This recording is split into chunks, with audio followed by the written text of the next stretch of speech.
Meus irmãos, boa tarde. Graças a Deus por esse privilégio, pela oportunidade de estar aqui na segunda vez, ou pela segunda vez, e no segundo congresso. Tem gente que é doido, né? Convida a primeira e convida a segunda. Eu queria ler um texto da Palavra de Deus com você. É um texto que você com certeza conhece de cor, conhece decorado, mas peço a gentileza que você abra a sua Bíblia.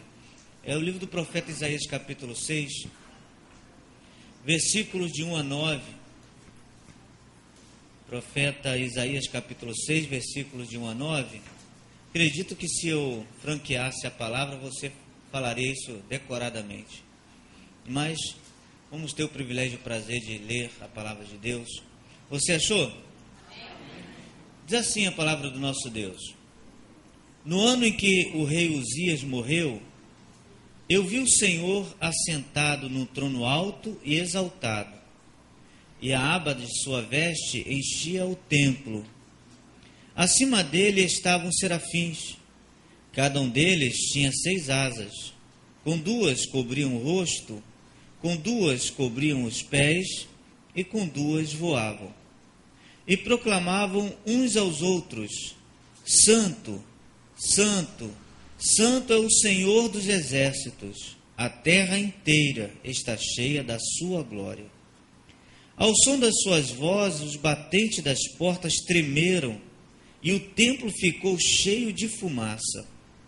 Então gritei: ai de mim, estou perdido, pois sou um homem de lábios impuros e vivo no meio de um povo de lábios impuros.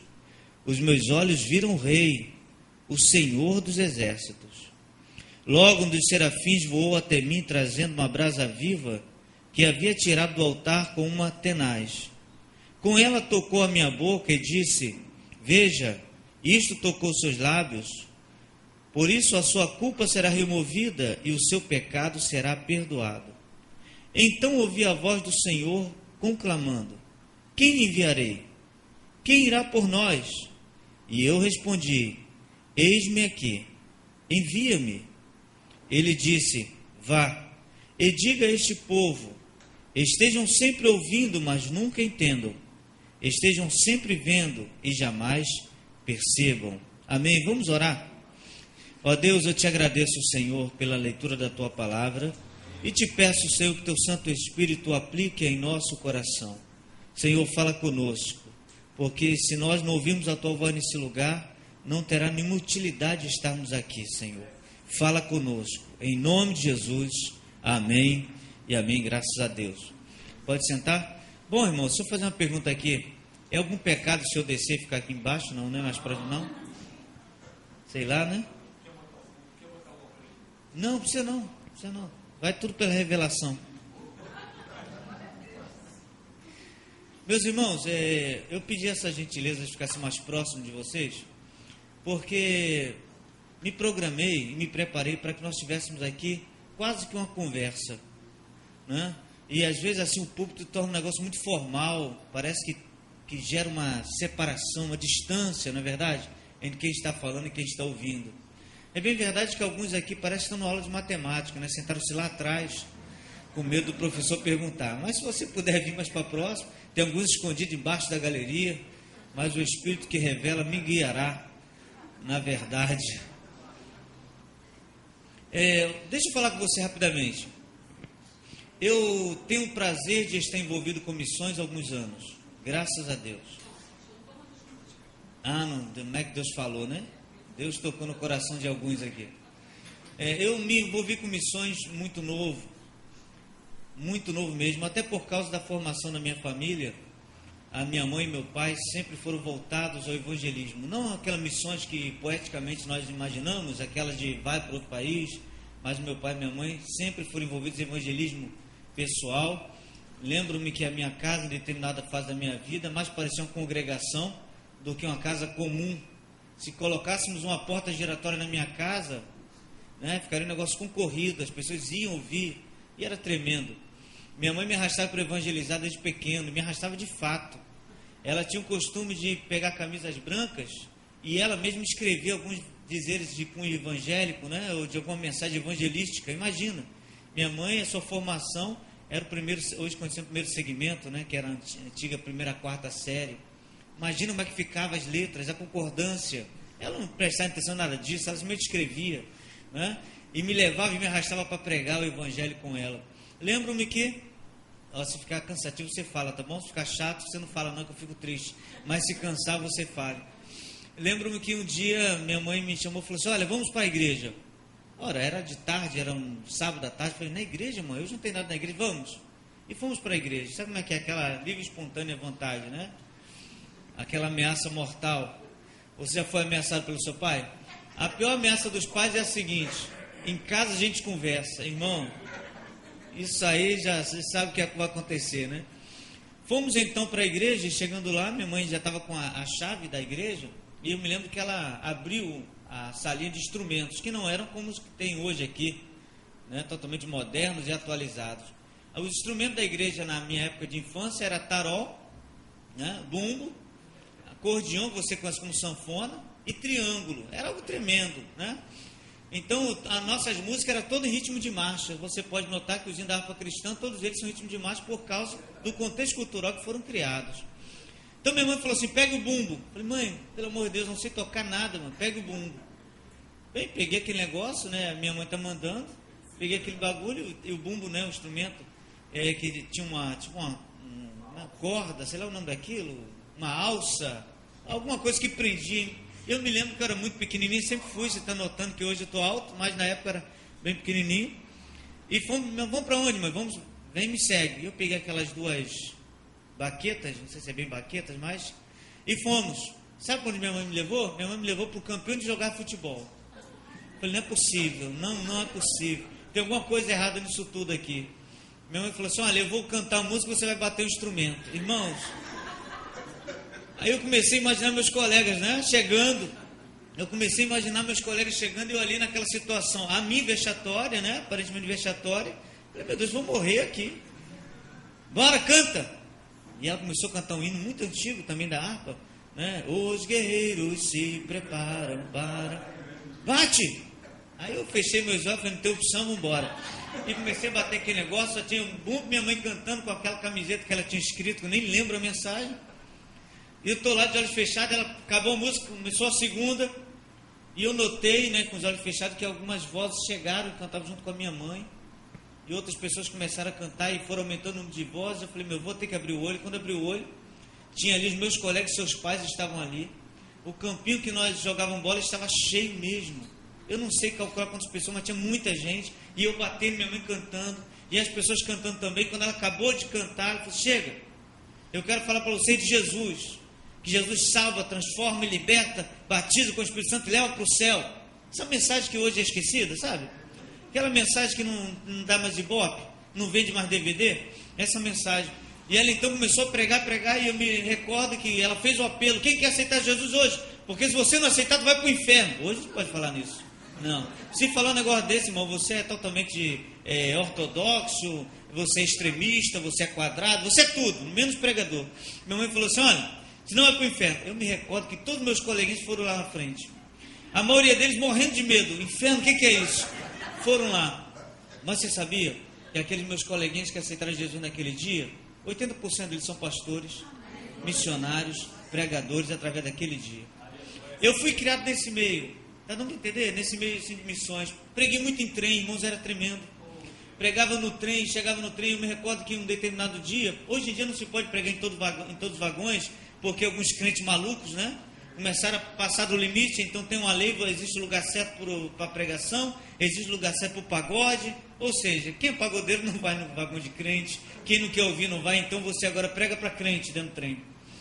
Mas eu me recordo que um colega nosso, nós estávamos pregando e as pessoas não prestavam atenção, tanto camelô vendendo, né, gritando, ninguém prestava atenção. Ele falou assim, Fernando, nós vamos descer na estação, depois vamos entrar no outro trem que vier, porque eu tenho uma estratégia de evangelismo.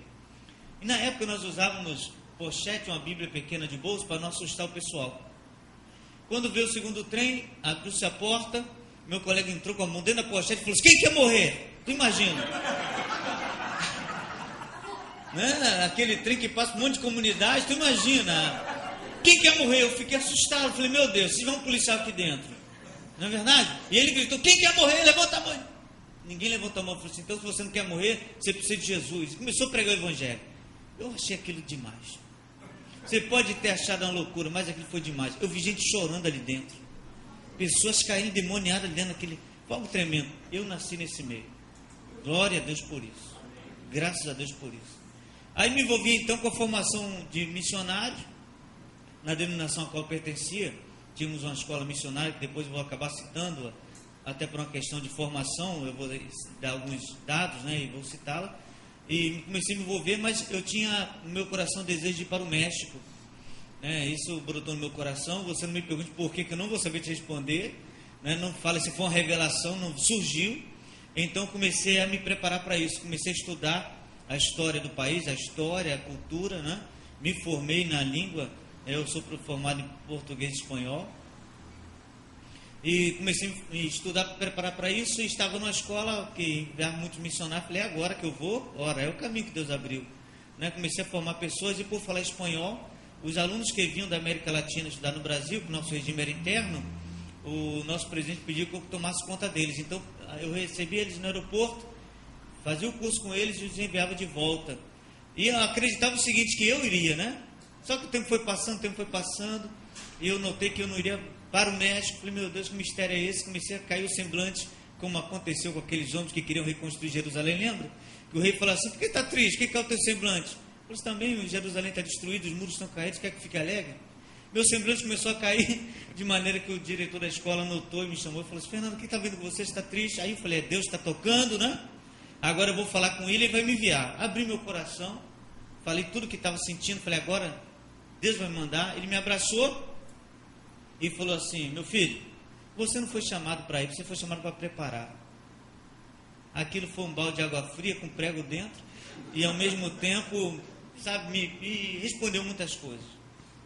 E de lá para cá, tenho trabalhado, não vou falar que discípulos meus que seriam uma prepotência, eu acho que tem certas coisas que eu não consigo entender na igreja. Eu não consigo entender na igreja quando alguém fala meu ministério. O que é nosso? A Bíblia fala o seguinte, é Ele que opera em nós tanto o querer quanto o realizar. Se até o querer é dele, o que é nosso? Nada. Não é verdade? Meu ministério. Eu sou do tempo, irmãos, que Cruzada Evangelística era assim. São Cristóvão para Cristo. Hoje não. Cruzada Evangelística, Fernando Firmino, Ministério Fernando Firmino. Que bobagem, gente. Que coisa de maluco, Hoje as pessoas contabilizam almas que ganharam. Olha outra loucura, outro devaneio, Irmãos, aleluia. Eu já ganhei 365 almas para Jesus. Deixa de ser bobo. Isso é uma bobagem. Sabe por quê? Porque antes da pessoa vir na igreja ouvir a tua eloquente pregação, alguém já entregou o folheto para ela, alguém já falou de Jesus para ela, o Espírito Santo já tocou nela. Chegou que foi só confirmação, irmãos. Porque quem salva, quem liberta é Jesus. É o Espírito Santo de Deus. Nós contabilizamos bobagem, Pois bem, eu tenho alguns ex-alunos meus que hoje estão em país no Oriente Médio, que mandam, correspondem, alunos que estão em vários lugares. Eu me sinto muito feliz com o que Deus fez através de mim. Não tenho aquele nome conhecido, as pessoas passam por mim, graças a Deus, como qualquer pessoa, graças a Deus por isso, que eu ficaria até meio acanhado se não fosse assim, mas alguns acham que tem que ser diferente. Pois bem, para nós começarmos a palestra propriamente, que nós deve estar tribulado já, meu Deus, onde ele vai chegar com isso? Essa toda a minha experiência na igreja me mostraram muitas coisas, me ensinaram muitas coisas. Só que existem duas coisas na igreja que eu acho no mínimo estranho, no mínimo, e você me entenda, por favor. A primeira coisa que eu acho muito estranho na igreja é cultos diferentes, Por exemplo, eu vou hoje, não em São Cristóvão, isso aqui não, mas na igreja onde estou. Eu vou na igreja hoje em Caxias, eu chego na porta da igreja e pergunto ao diácono, hoje é culto de quê, irmão? A irmã fala assim, culto da família. Então, quanto que é o culto da vitória financeira? É sexta. Então venham sexta, Porque o meu problema não é família, meu problema é financeiro. Ou senão eu chego na sexta e falo assim, o culto é o que hoje? Hoje é libertação. E quando que é da família? Terça. Então venham na terça, Porque o meu problema não é libertação, é família. Isso me deixa assim uma certa, não vou dizer que revolta, mas me causa uma estranheza. Sabe por quê? Porque eu sou do tempo que Jesus curava segunda, terça, quarta, quinta, sexta, sábado, domingo. Em que Jesus restaura a família todos os dias, que Jesus liberta todo dia. Por exemplo, Jesus está fazendo milagre aqui agora.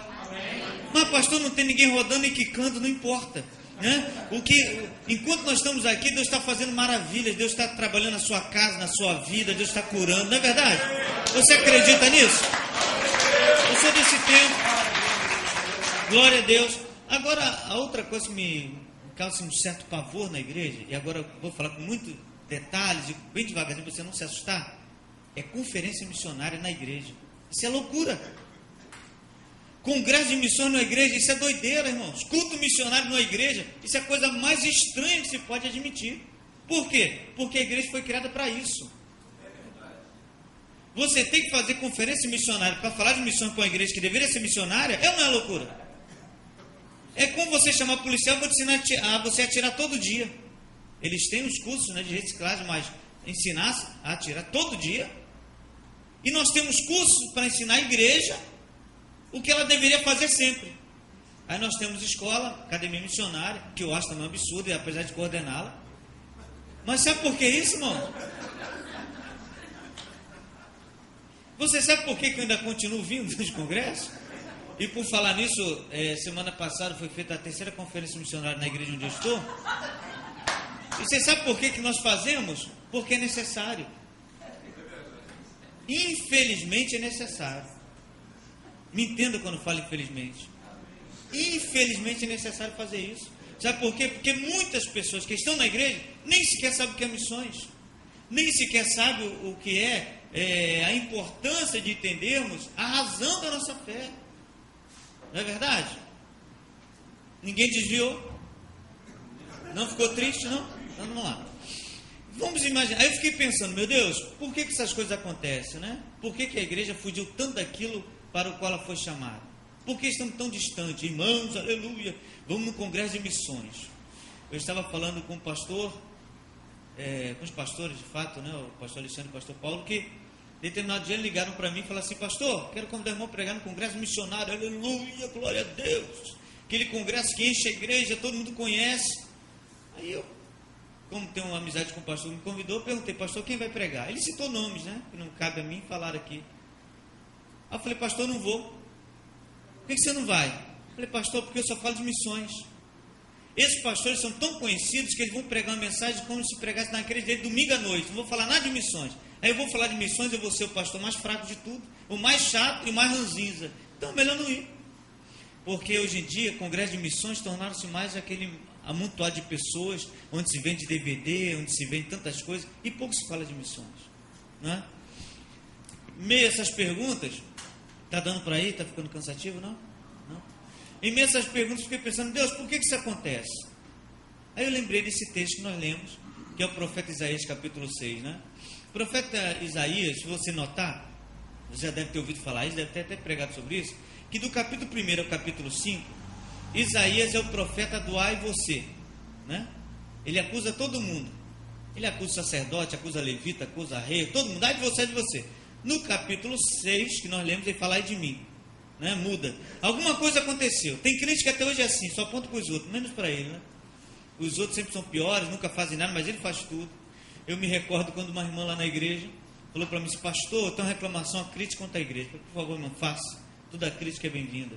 Por que a nossa igreja não tem trabalho de oração, aleluia, para buscar, para jejuar? Falei: irmã, nós temos, irmão. Todo primeiro sábado do mês. Pastor, tinha que ser todo sábado, uma vez por mês. Falei: irmã, só tem uma vez por mês, a senhora não vem? Né? Nunca vi a senhora aqui. Ela ficou assim me olhando com a cara de paisagem, não é verdade? Porque tem gente que não faz nada e critica quem faz. Isaías era mais ou menos assim. Ele fala que no ano em que morreu o rei Uzias, que aí tem um grau de parentesco e tal, várias interpretações, mas eu gosto desse texto porque a Bíblia, na sua cronologia, é muito incerta, né? Eu acho lindo quando ela fala assim: no ano que morreu o Uzias. Você quer saber quando isso aconteceu com Isaías? Procura saber quando que o rei Uzias morreu. Aí você vai para outro texto e fala assim: no ano terceiro do outro rei. Qual foi o ano terceiro? Vai para o ano quarto do outro. Aí, ou seja, você nunca vai chegar. Graças a Deus por isso, porque tem tanto louco, né? Pois bem, mas eles falam que no ano que morreu o rei Uzias, que era o seu tio, que era não sei o que e tal, ele vai. E quando ele chega no templo, ele fala o seguinte: eu vi o Senhor assentado no alto e sublime trono. Primeiramente, eu quero que você entenda isso. Isaías estava no templo. Eu vou falar para você 5 coisas aqui que nós valorizamos e que para Deus não tem valor nenhum. Aí você vai ficar meio tribulado, mas depois Deus vai colocar tudo no lugar certo. Primeiro, Isaías estava no templo. Estar no templo para Deus não importa. Você pode viver aqui, você pode jantar aqui, almoçar aqui, falar nisso, o almoço está uma benção. Você pode fazer tudo, mas para Deus isso não importa. Isaías estava no templo, e ele fala assim, olha, além de estar no templo, eu vi o Senhor assentado, no alto e sublime trono. A pergunta que eu faço aqui é a seguinte, quantos aqui já tiveram visão de Deus? Você teve uma revelação de Deus? Levanta, já? Não é tremendo? Imagine se você vê o que Isaías viu. Eu vi o Senhor assentado no alto e sublime trono, e a sua glória, né, enchia tudo, de maneira que o templo tremia. Irmão, você não ia ficar arrepiado? Você não ia botar um DVD de testemunho de mensagem para vender? Irmão, ia. Porque a revelação não é maravilhosa? Não é tremenda? Outra coisa que eu quero dizer para você, Deus pouco se importa se você tem revelação. E você vai entender o que eu estou falando. E ele fala o seguinte, depois de ver o Senhor sentado no alto sublime trono, eu vi serafins. As classes angelicais são divididas, ele vê uma das classes, os serafins. E fala que ele tinha 6 asas, né? Com 2 cobriu o rosto, com 2 cobriu os pés e com 2 voavam. Isaías vê os anjos. Ver anjos para Deus tem valor nenhum. Não importa. Isaías continua a sua saga e fala assim, olha, quando eu vi tudo isso, eu falei assim, reconheci meu pecado e falei, de mim que vou perecer, porque sou um homem de lábios impuros e habito no meio de um povo também de lábios impuros, e vou morrer. Aí vem um dos anjos, pega uma brasa com a tenaz, né? Toca no lábio de Isaías e fala assim, purificados estão os teus pecados. Esse homem não estava purificado? Não estava perdoado? Estava. Deus continua falando como se Isaías nem existisse. Onde estava Isaías? No templo. Isaías tinha visto quem? Deus. Isaías tinha visto os anjos. Isaías tinha sido perdoado. Mas Deus, continuou conversando na Trindade. A quem enviaremos? E quem é de ir por nós? O cabra não estava ali embaixo? Não é verdade? O profeta Isaías não estava ali. Por que Deus tem essa dúvida? Aí Isaías fica indignado. Isaías fala assim, Senhor, eis-me aqui, não está me vendo não. Envia-me a mim. Aí quando ele fala isso, Deus fala assim, então vá.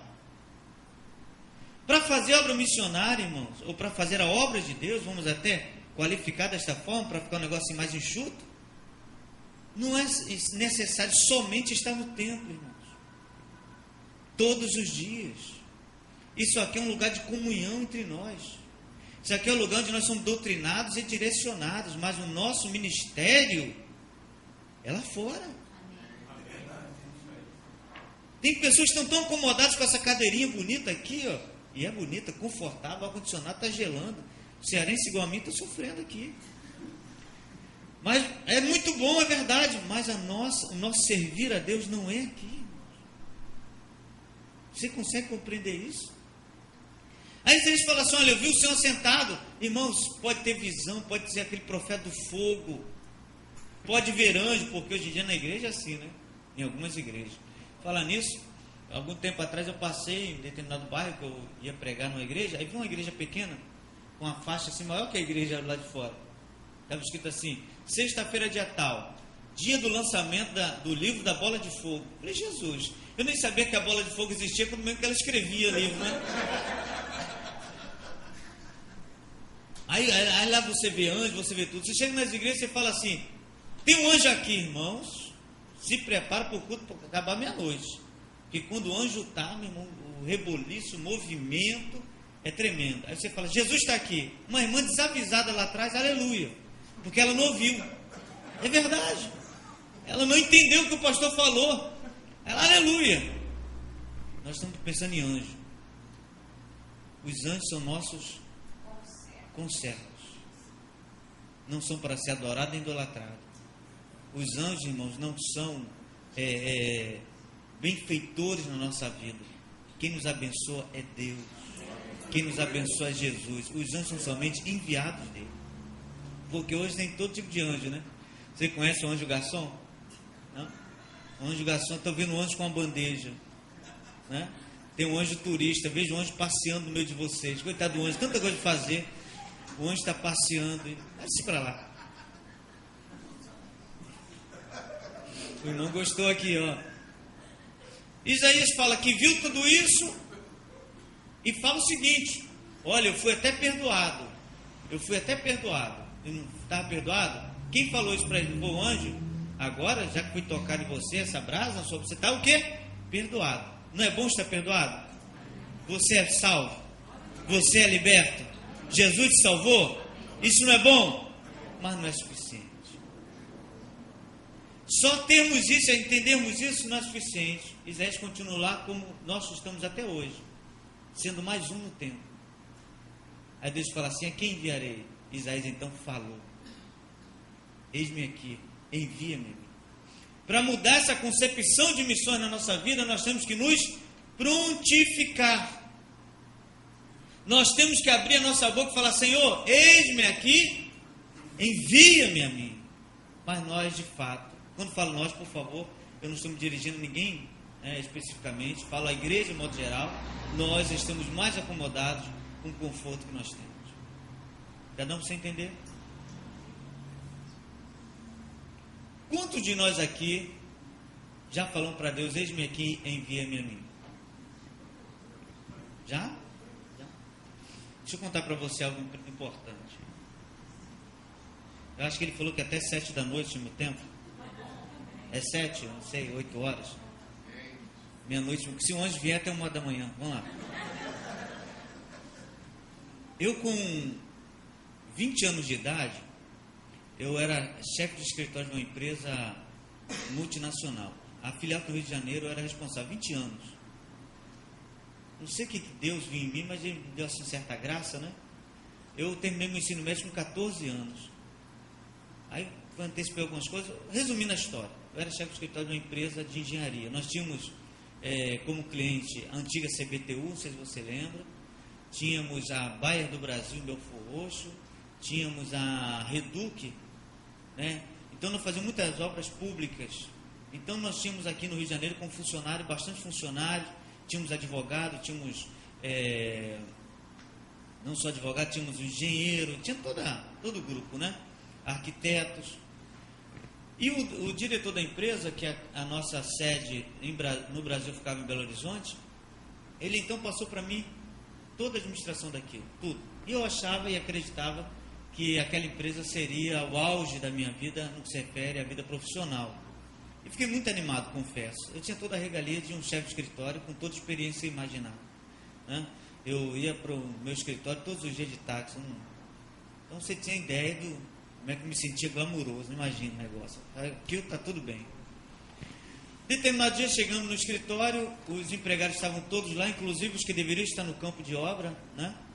Estavam todos reunidos. E um deles, o advogado da filial, falou assim: nós queremos falar contigo. Eu notei que aquilo ali era mais que um motim do que uma reunião, mas vamos embora, vamos para a sala de reunião. Chegando lá, eles sentaram-se e eu falei assim: quem é o porta-voz e tal? O advogado se prontificou e se identificou como líder. E ele falou assim: olha, nós vamos fazer uma pergunta a você, quero que você seja sincero.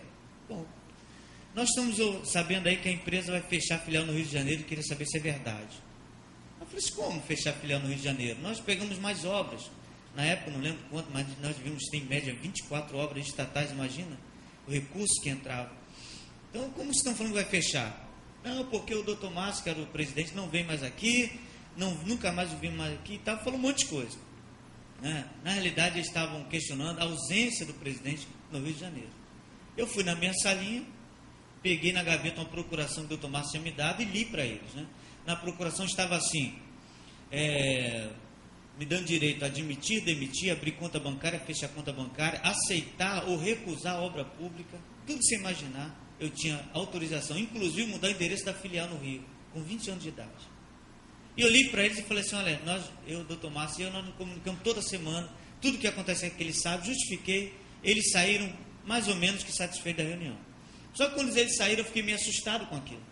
E fiquei sentado na sala de reunião e falei: Deus, que situação é essa? Por que o pessoal ficou preocupado assim, né? Foi a primeira vez que Deus me ensinou como é se prontificar na sua obra. Ele falou assim: senta aí, e eu quero dizer um negócio para você. a minha filha fala que ela não gosta muito de andar comigo, porque ela fala que eu falo coisa doida na rua, né?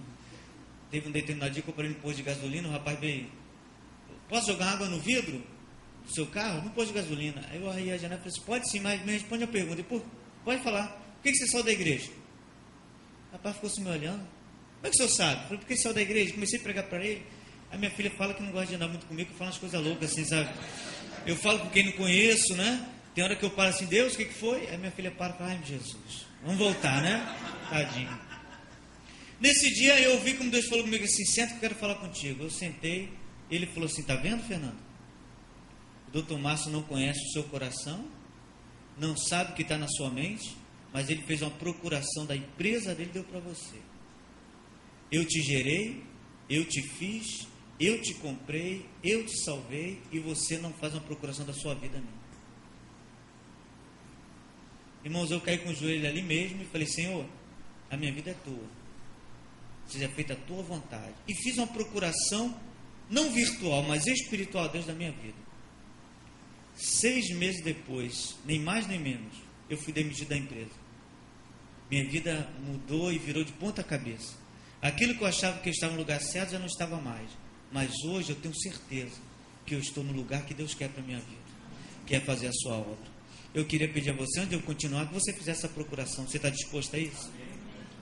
Você pode curvar sua cabeça e você faz essa procuração a Deus. Fala, Senhor, minha vida é tua, mas você vai fazer como Isaías fez, hein? Porque depois que Isaías fez, falou assim, vai agora. Você está disposto a isso?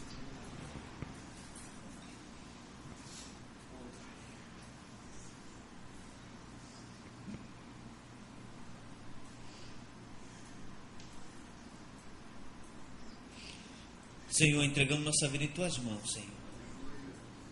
Que nós não vamos ficar acomodados e satisfeitos, Senhor, em simplesmente ser da igreja. Nós queremos ser a igreja, Senhor. Nós queremos pregar a Tua palavra. Em qualquer lugar, em qualquer momento, para qualquer pessoa. Toma nossas vidas em Tuas mãos. Faz dela o que o Senhor quiser, porque Tu és o dono da nossa vida. Tu és o Senhor da nossa alma, Senhor. Toma, meus irmãos, nas Tuas mãos. Levanta aqui missionários e missionárias, de longe e de perto, para a glória do Teu nome, em nome de Jesus. Amém e amém. Graças a Deus.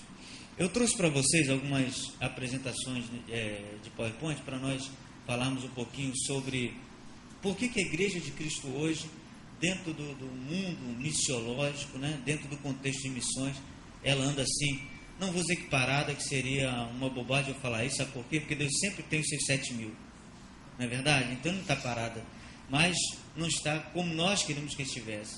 Então nós vamos passar para vocês alguma, você pode botar primeiro aí, não sei se já está, isso. Eu vou falar para vocês como hoje se prepara ou se forma missionários, tá bom? Vai ser algo assim meio que didático, mas eu queria que você, por favor, tivesse paciência comigo. Talvez eu não volte ano que vem, então deixa eu falar tudo que tem que falar hoje. A igreja evangélica, meu filho, a Igreja de Jesus, ela tem alguns meios e caminhos para preparar missionários, né? Não basta somente uma pessoa chegar e falar assim, eu quero ser missionário e pura e simplesmente pegar sua mala e viajar. Existe um trâmite, né? Existe um meio. E nós temos aqui, de acordo com cada denominação, nós temos ali escolas missionárias atuais. Aí eu coloquei algumas. Eu vou só citar para vocês mais ou menos como elas funcionam, tá bom? Só para você ter uma ideia abrangente de missões hoje em dia. Existem algumas denominações que criaram juntas missionárias. Outras chamam de secretarias de missões, que basicamente fazem a mesma coisa, mudando somente o seu nome, a sua nomenclatura. O resto e a funcionalidade é a mesma. Temos ali a Missões Cairóis, que é do pastor Valdemar, que funciona em São Paulo, né? Pastor Valdemar tem uma visão transcultural. A missão Cairóis pega os seus candidatos, os seus vocacionados, leva para São Paulo, faz uma preparação transcultural para o país que a pessoa já está designada. Então ela aprende o idioma, a cultura e depois ela é enviada. Isso é claro, com o apoio do pastor da igreja. Qualquer pessoa pode se candidatar a Cairóis, é só preencher uma fichinha, o pastor Valdemar vai analisar, fazer entrevista e conversar com o pastor. É uma agência séria, né, que tem feito muita coisa, mas hoje está sofrendo por falta de candidatos à obra transcultural. Temos a Missões Portas Abertas, já conhece, já ouviu falar? Missões Portas Abertas não se detém muito em preparar missionários, né? Pelo contrário, Missões Portas Abertas é mais aquele órgão que trabalha para auxiliar as igrejas perseguidas, né? Com oferta, com donativo, com oração, tá? E com ajuda mais logística do que humana, mais do que mandar missionário. Manda equipamento, manda Bíblia. Se você puder se envolver também, é uma entidade séria que tem ajudado muito a obra missionária. Tem a imagem, aquela que citei para você, lembra? Eu falei, depois eu tenho que falar contigo qual foi. A gente não vai falar de denominação, mas a Escola de Missões da Assembleia de Deus, a qual fiz parte por muitos anos. Hoje, ela não está no Rio de Janeiro, na época funcionava Vicente Carvalho, hoje está em São Paulo também. E tive a triste notícia de que a turma desse ano da imagem tem 8 alunos. Para uma denominação igual a Assembleia de Deus, você imagina que isso é uma derrota total, uma falência total. Até porque a imagem funciona com um regime interno, né? Eles ficam lá internamente. E você imagina 8 vocacionados para uma denominação que tem milhões de membros, né, no nosso Brasil. Temos a Junta Mundial, né, de Missão Mundial, que é da Igreja Batista, que ela dividiu sua missão em missões mundiais e missões nacionais. E hoje, dentro das missões nacionais, tem lá missões urbanas. O pastor Fernando, que também é conhecido nosso, ele tem feito um trabalho muito bom, mas também tem sofrido com relação a voluntários, com relação a alunos. A Igreja Batista, apesar de ter uma cultura diferente da nossa, na Minha Filha Nova Vida, que está gateando, que está de uma forma tímida começando em missões, mesmo assim está sofrendo. A Igreja Batista faz não vou dizer que esquema é meio político, né? Meio Brasília, né? Mas tem assim um método de arrecadar para missões interessante. Todo primeiro domingo do mês, em qualquer igreja batista, a oferta do culto da manhã é para missões, né? Então as pessoas sempre têm aquele vínculo, aquela forma de contribuir e de ajudar. A Nova Vida, né? Nós temos ali a Academia Missionária. Eu não vou falar nela agora, que no final tem uma transmissão sobre ela, é claro, né? Farinha pouca, meu pirão primeiro, eu vou falar mais da Academia Missionária. E por último temos qual ali? A Jocum, que é Jovens com a Missão. A Jocum começou muito bem, tive o prazer de trabalhar com eles ali no Complexo do Alemão, muito bom, mas a Jocum, ela teve uma certa dificuldade, vou dizer erro, mas uma certa dificuldade. Quando fazia? Façamos de conta que o pastor Alexandre é voluntário da Jocum, o pastor Maurício mandava uma carta indicando, e todo mês pagava ajuda de curso do pastor Alexandre para que ele fosse mantido na base missionária, e como também fosse mantido no país que fosse enviado. Depois do curso, pegava o pastor Alexandre e enviava para a Turquia. E a partir desse momento, falava, pastor Alexandre, você não é mais Nova Vida, você agora é jocumeiro. Então você vai para a igreja que nós vamos mandar e vai abrir a igreja que nós mandarmos. Aí, e não comunicava isso para o pastor Maurício. Quando o pastor Maurício ficar sabendo, você sabe muito bem, né, que a visão missionária, você sabe disso, não tem o que esconder, ainda é denominacional, né? Aí o que acontece? Ô pastor, que igreja é essa? A igreja tal. Por quê? Você não é Nova Vida? Não, sou jocumeiro. Então essa expressão fez com que a Jocum perdesse muito aliado, muitas pessoas que ajudassem. Hoje a Jocum está restrita a missões urbanas, né? Felizmente. Passa o próximo aí, por favor. A pergunta é, né? Se existem tantas escolas, que existem tantos grupos de formação, o que está acontecendo? O que está faltando para essas escolas estarem cheias de alunos? Não é verdade? Aí eu coloco ali uma resposta em forma de pergunta. A resposta está na motivação de quem envia e de quem quer ser enviado. Como assim? Veja só. Você deve conhecer, eu já ouvi falar, quando falo deve conhecer, não é porque você viu na época dele, não. Através de uma literatura de Friedrich Nietzsche. Eu vou falar, né? Alguns falam que eu sou muito louco, mas eu gosto, eu acho que eu tenho toda a coletânea dele, toda a coletânea. Mas deixa pra lá. Em um dos seus livros ele fala o seguinte, que o que difere o homem de outro homem, veja bem, eu vou falar assim uma palavra não filosófica, mas em termos comuns, para você entender. O que difere um homem do outro se chama motivação. E eu vou dar um exemplo para vocês, um exemplo assim muito extremado. O pessoal está preocupado com você, está todo mundo aqui? Tem alguém dormindo? Não? Apagou a luz, já era, irmão. Esse negócio de apagar a luz com ele. Eu sei como é que é isso. Pois bem, façamos de conta que temos aqui à minha esquerda um traficante. Isso é um exemplo, por favor. E temos à minha direita um advogado. E eu pergunto ao traficante: você não sabe que a sua vida anda em risco todos os dias? Que você pode morrer a qualquer momento? Que você pode não ver seus filhos crescerem, se é que tem filhos, né? Que você não tem paz e tal. Por que você fica nessa vida? Ele pode me responder assim: dá dinheiro. Eu ganho 50 por hora. Quanto você ganha? Então, por dinheiro. Respondeu, não respondeu? Eu viro então para o advogado e falo assim: doutor, por que isso vai para fora todo dia, faz petição quase toda hora, tem que aguentar juiz atribulado, tem que aguentar cliente que falta. E ele me responder assim: eu faço tudo isso por dinheiro. Nietzsche ensina que tanto traficante como advogado é a mesma pessoa. Não há diferença. Se a motivação for a mesma, nós somos iguais. Vou dar um exemplo. Nós falamos de pecadores, né, de ímpios, falamos. Mas às vezes nossa motivação na igreja é igual a deles.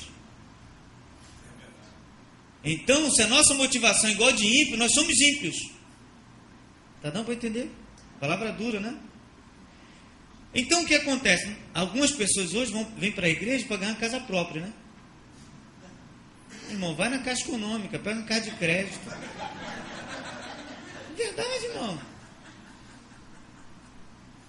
E pior de tudo é que crentes, aleluia, que pulam e rodam, estão aqui alguns pelo mesmo motivo. Se nós estamos aqui pelo mesmo motivo de um ímpio, nós somos ímpios. Então a resposta desse esfriamento missionário na igreja do Senhor se chama motivação. Qual a motivação de quem envia? E eu vou dar um exemplo para vocês, assim, vou usar a expressão assim, muito rasgado, entendeu? Cerol fino, para que você entenda mesmo. Sem meios, já que todo mundo é adulto, não é verdade? Ninguém vai desviar. Depois vem o pastor Maurício conserta o que eu vou falar aqui. Qual a motivação de se abrir igreja? Eu fui mandado uma época para Campos dos Goitacazes. Não sei se você conhece. Hoje é um lugar formidável. Na época eu fui bem novo, bem novinho. Sabe qual era a forma de renda daquelas pessoas? O trabalho deles era usina de cana-de-açúcar. E você sabe muito bem que há tempo próprio para a colheita, né? Não é todo dia que está tirando aquilo. Então as pessoas, quando estavam no tempo, tinham dinheiro. Quando não estavam no tempo, passavam fome. Viviam uma vida miserável. Eu fui para lá no intuito de ajudar e pregar o evangelho ali. E passei por alguns desafios. Entre eles era entender a cultura. Em igreja assim no interior, como Campos era, tem uns bairros lá chamados Bairro Pesqueiro, Farol de São Tomé, que hoje é um luxo, uma praia, um balneário muito bonito. O antigo governador Garotinho fez de lá um lugar muito lindo, mas na época muito pobre. Tocos e outros bairros, pessoa muito pobre, era comum os homens terem relacionamento sexual com animais. Comum. Você pode estar assustado, mas lá era comum. Né? Tudo que você imaginar de animal. Tinha tudo que era loucura. As pessoas eram muito miseráveis. Nós chegamos ali em meio a tudo isso.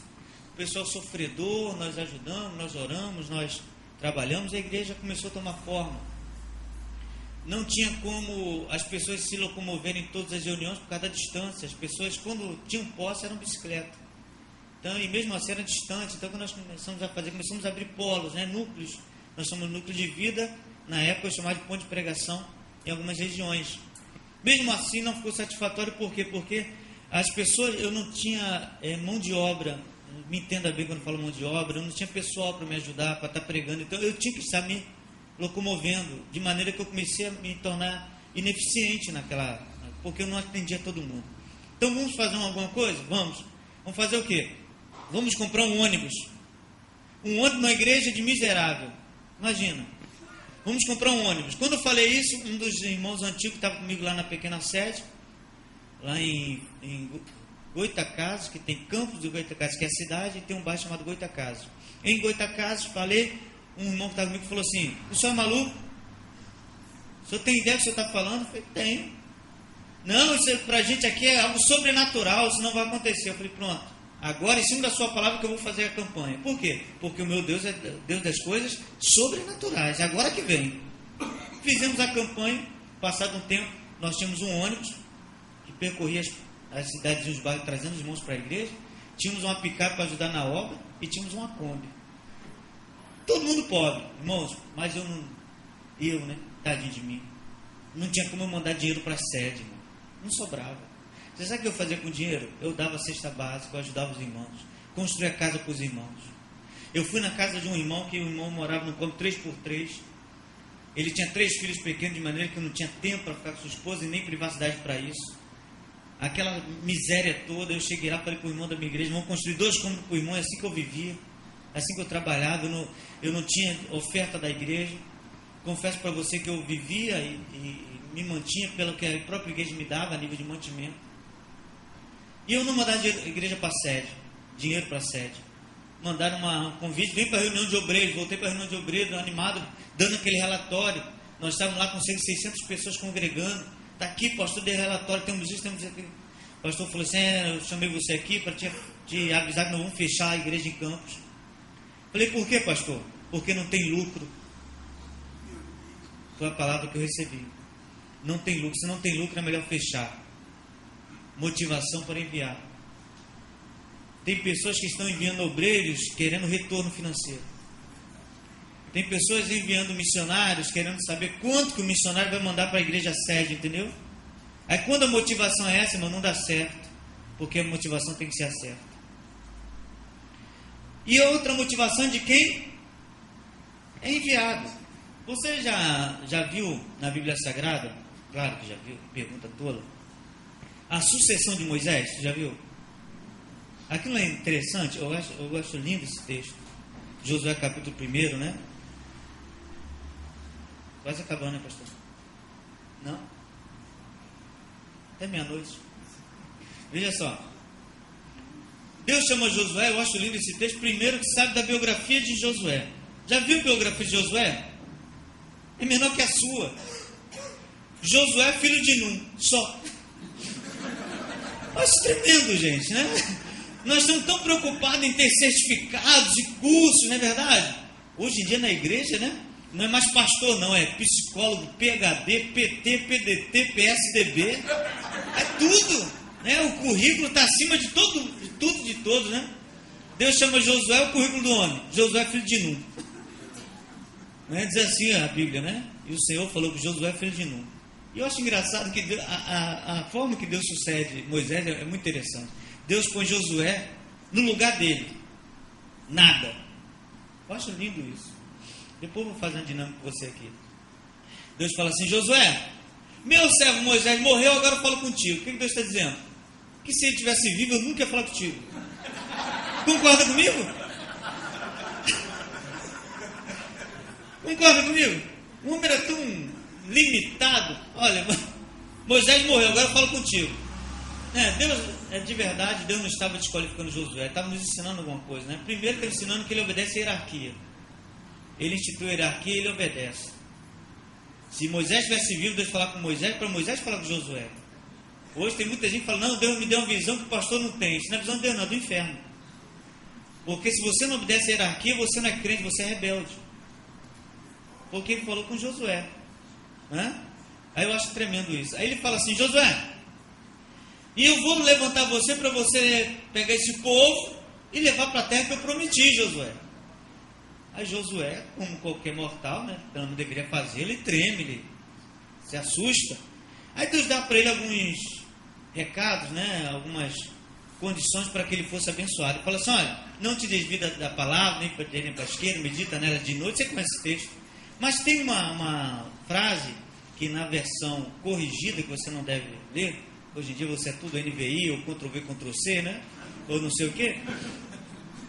Mas na versão corrigida da Bíblia fala assim, não te mandei eu, esforça-te e tem bom ânimo. Esta palavra ânimo, no seu sentido original, quer dizer intenção. O que Deus está dizendo para Josué? Josué, se você tiver boa intenção, eu serei contigo. Não pasme nem te espante. Agora, se você não tiver boa intenção, Josué, vai quebrar tua cara. As pessoas hoje não conseguem porque a intenção de quem enviar também não é boa, irmãos. quer Ibope, quer aumentar o currículo, quer ser missionário no Canadá, nos Estados Unidos. Irmão, esse negócio de pregar nos Estados Unidos é uma furada, né? No que se refere a Ibope, é verdade.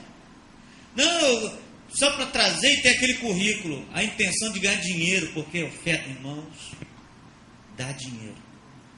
Pregar em igreja dá dinheiro. Imagina você pregar em 4 igrejas no mês e cada igreja te dá R$1.000 para você pregar. 4.000. Quem hoje no Brasil tem um salário desse? Líquido. Sem desconto de imposto de renda, porque tem pregador que nem se faz.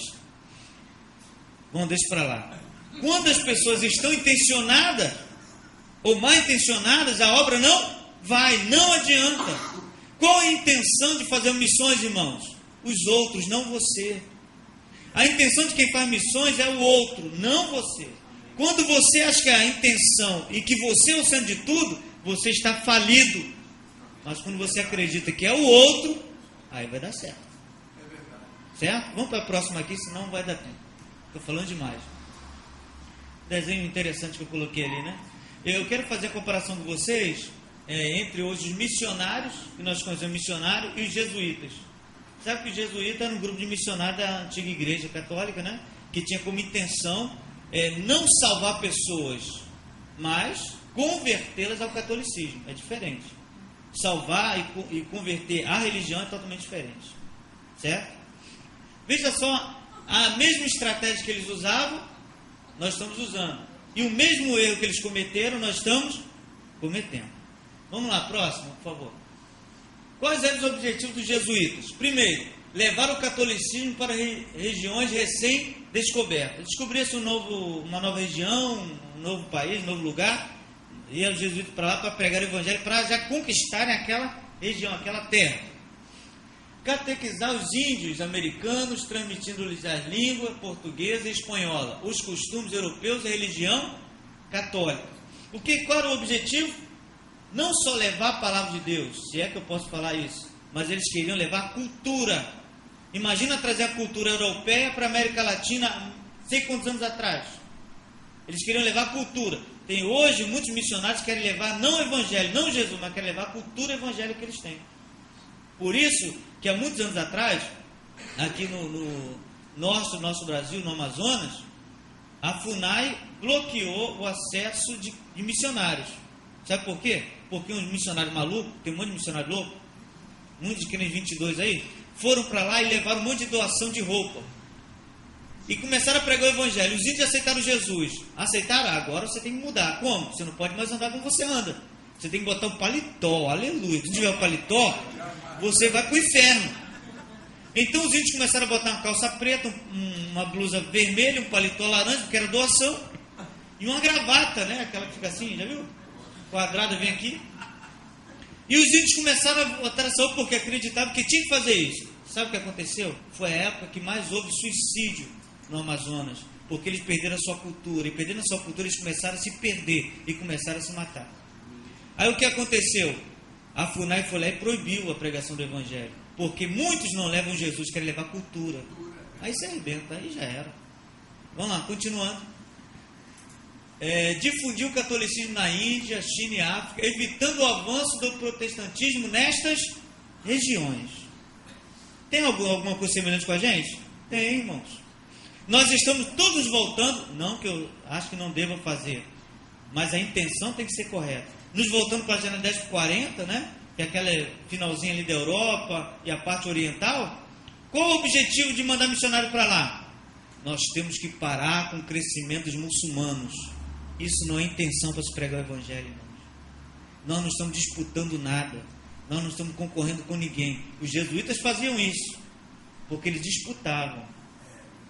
E hoje muitos missionários estão fazendo, não, tem que parar. Você sabe qual a estratégia hoje do muçulmano? Muçulmano, eu me refiro ao praticante.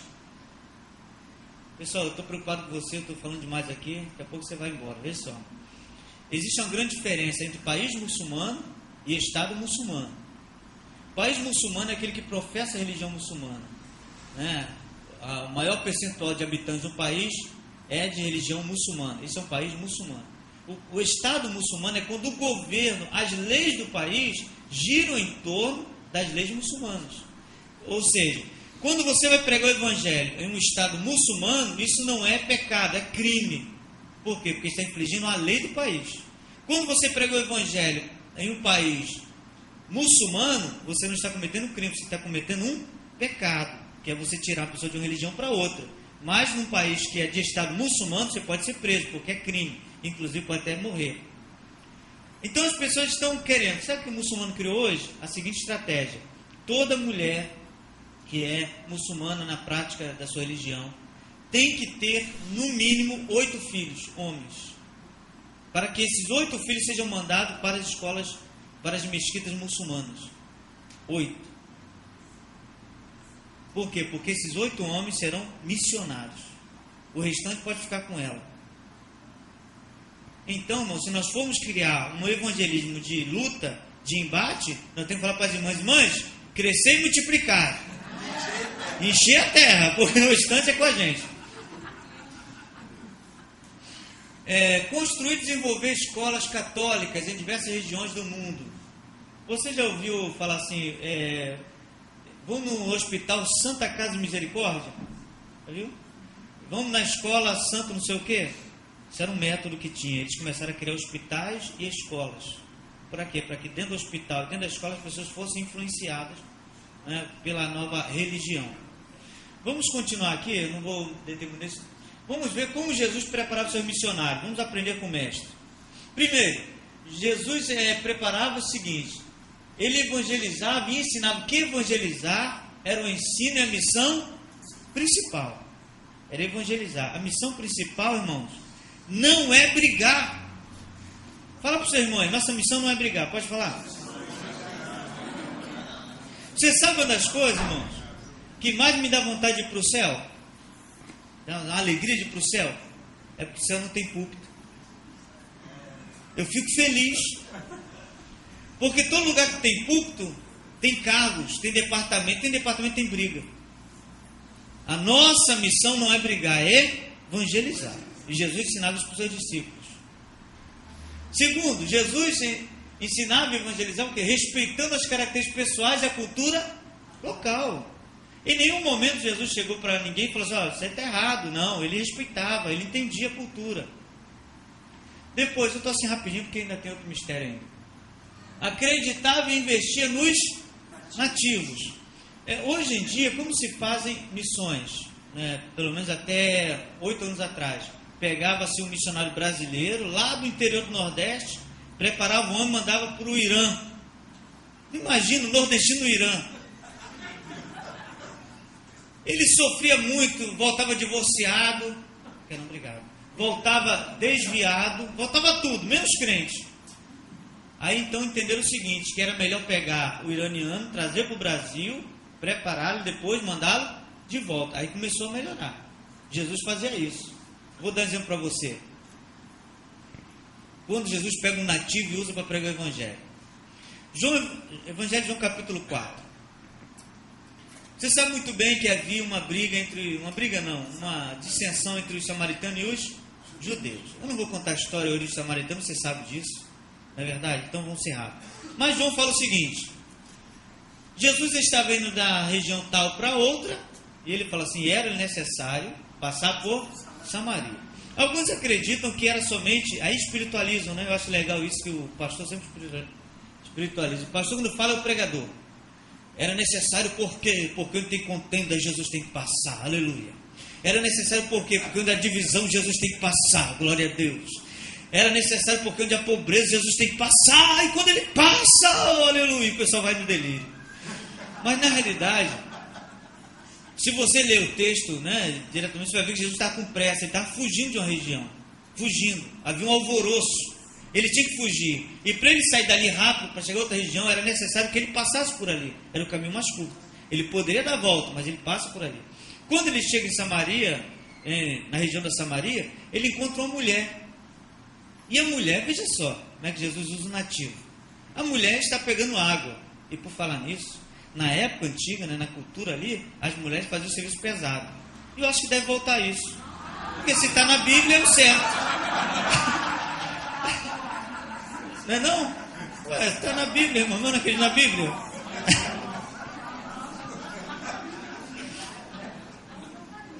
Aí, o pessoal logo murmura. Vamos lá, vamos continuar.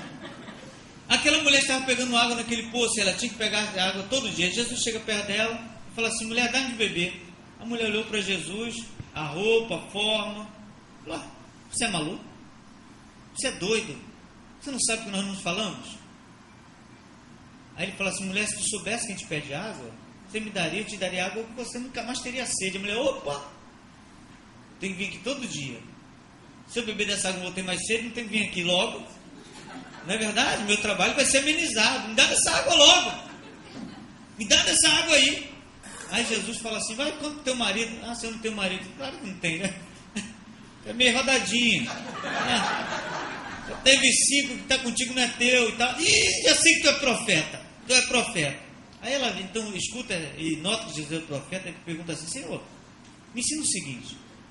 Os nossos pais, ela se refere aos seus antepassados, nos ensinaram que o lugar de louvar, de adorar, é no monte.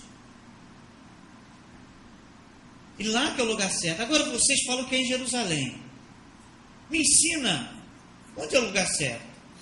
Jesus, de forma muito sábia, ele não desrespeita a cultura dela. Sabe por quê? Porque ele sabia que ia usá-la. E ele fala assim: olha, nem em Jerusalém, nem no monte, estou aqui para fazer um favor texto. Ele fala assim: virão dias em que os verdadeiros adoradores adorarão o Pai em espírito e em verdade. Ele não descredenciou a mulher, que se fosse hoje, imagina, oh aleluia, estamos aqui pregando o evangelho, você quer aceitar Jesus? Não, eu sou crente. De qual igreja? Um exemplo que eu vou dar aqui, por favor. Missão Apostola Ágape. Irmão, o importante é estar com Jesus. O que ele quer dizer? Vale nada a igreja. Não é verdade? Tá bom, irmão, tá bom, o importante é estar com Jesus. Não é assim o negócio? Você é crente? Não, sou católico. Ih, misericórdia. Duro será para ti, homem. Tu vai para o inferno. Jesus poderia ter feito isso, mas não fez. Ele deixou com que a própria mulher entendesse. E depois que ela sai dele, ela vai para onde? Para a cidade e prega. E as pessoas ouviram o evangelho, não foi? Você pode não dar valor a isso. Obrigado, meu irmão. Será que cai se eu deixar aqui? Meu Deus. 2 anjos. Você pode não dar valor a isso que Jesus fez. Foi somente uma mulher. Mas você vai lá à frente, Atos dos Apóstolos. Quando a igreja começa, por pressão de perseguição, a pregar o evangelho, para onde Filipe vai? Para Samaria. E sabe como os samaritanos receberam a Filipe? Abraçaram. Aceitaram. Por quê? Porque Jesus tinha ido antes e tinha usado uma nativa para fazer aquela obra. Quem ganhou aquela região para Jesus não foi Filipe, foi aquela mulher samaritana que nem o nome você sabe. Porque Jesus, ele o quê? Usava os nativos. Não tinha como objetivo anular reinos terrenos e tampouco instituir um governo humano. Ele não veio aqui na intenção de criar um novo reino terreno, físico, apesar de alguns discípulos pensarem isso, né? Teve 2 que, de forma muito esperta, sabia que Jesus era sensível. Sabia disso? Porque tem gente que pensa que Deus está no céu agora com um chicote na mão, né? Com os olhos de fogo, com a espada na boca, pronto para castigar. Mas Jesus era uma pessoa muito... Era ou não é, né? Tanto é que você está aqui. Tu acha que você é importante? Tu acha que você é santo? Você só está aqui pela misericórdia de Deus. Eu também só estou aqui porque o amor dele é incondicional. Louvado seja o nosso Deus, não é verdade? Mas o nosso Jesus, até acabei perdendo o que eu ia falar para você. O nosso Jesus era tão meio que alguns discípulos falam assim, chegaram para a mãe dele e falaram assim: olha, se nós pedirmos, Jesus vai recusar, mas mulher, Jesus não recusa. Chegaram para a mãe dele e falaram assim: mãe, faz um favor para a gente, o quê? Faz um pedido para Jesus. O quê?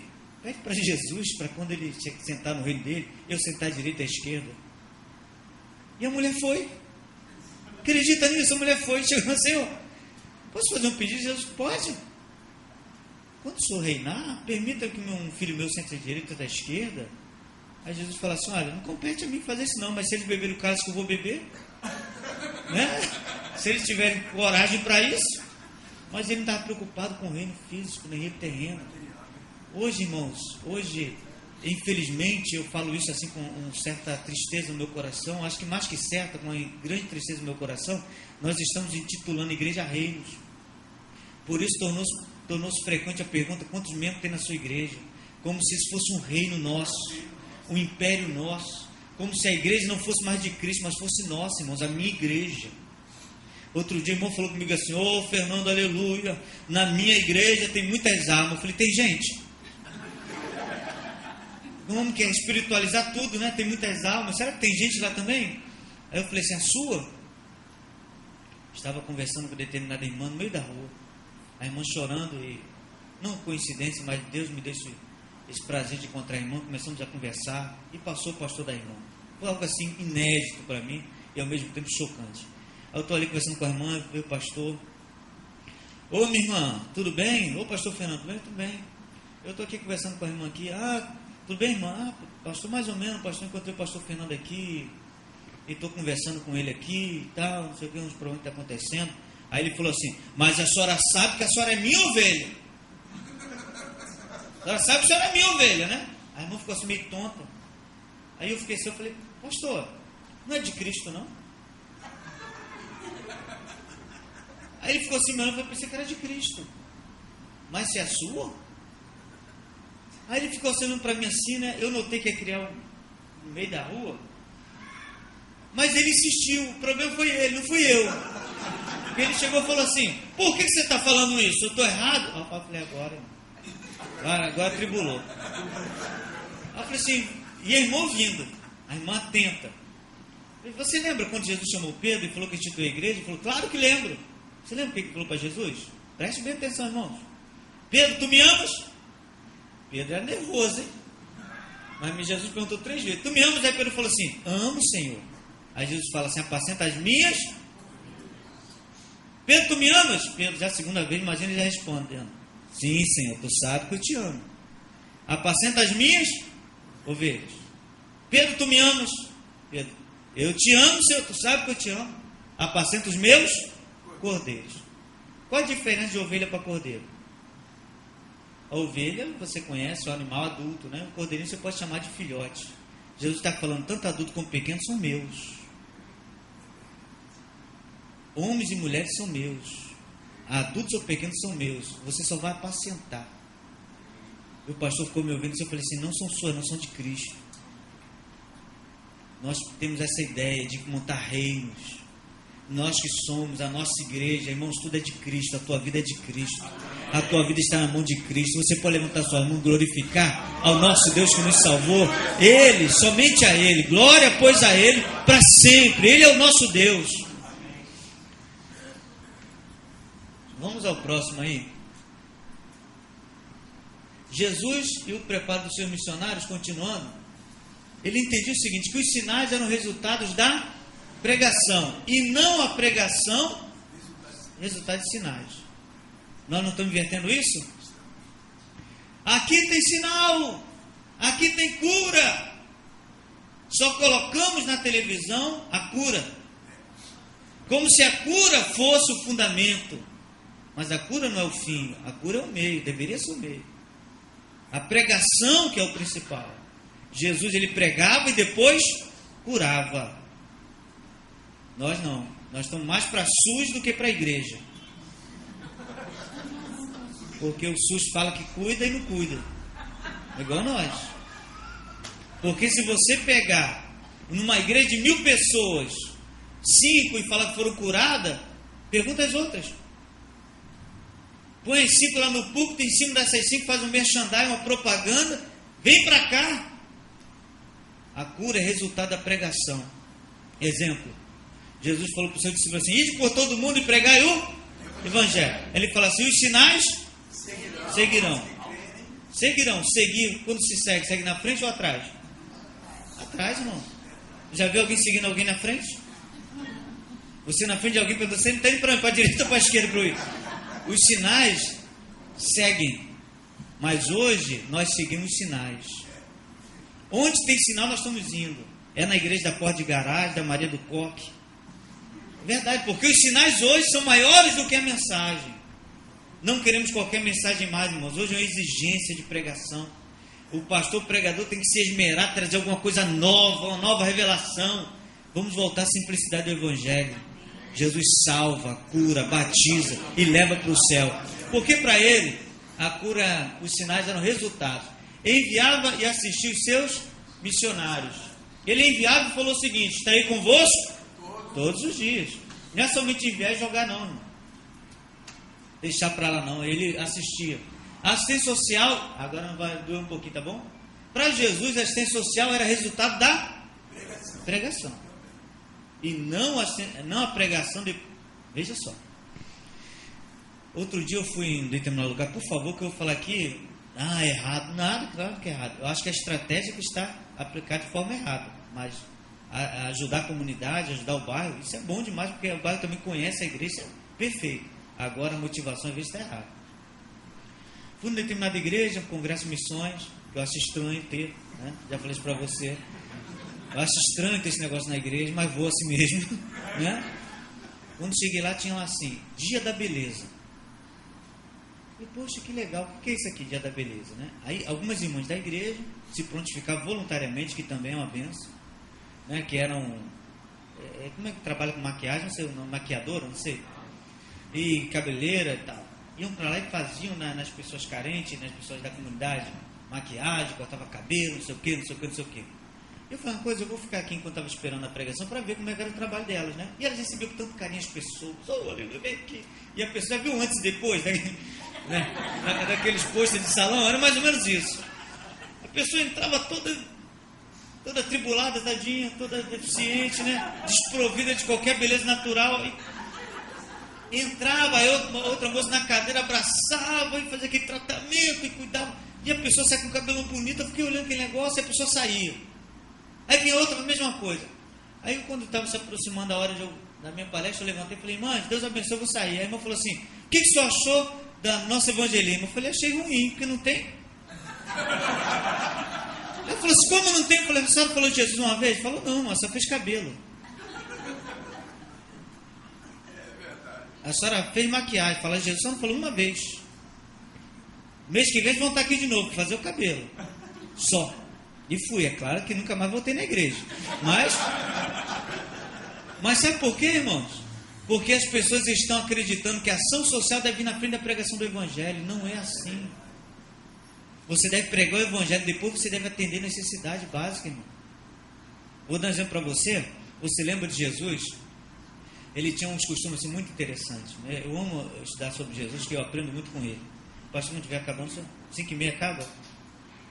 O inimigo se levanta em forma de relógio, né?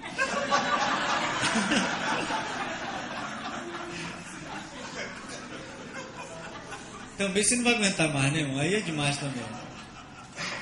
Mas eu estou finalizando já. Jesus, então, ele tinha assim, umas decisões repentinas e ao mesmo tempo interessantes. Ele está pregando para uma multidão, a multidão está atrás dele, leva a criança, abençoa meu filho e tal. Jesus, filho de Davi, tem misericórdia de mim. E aqui clamou todo. Jesus chega com os discípulos dele e falou assim: pega um barco, para quê? Vamos para o outro lado.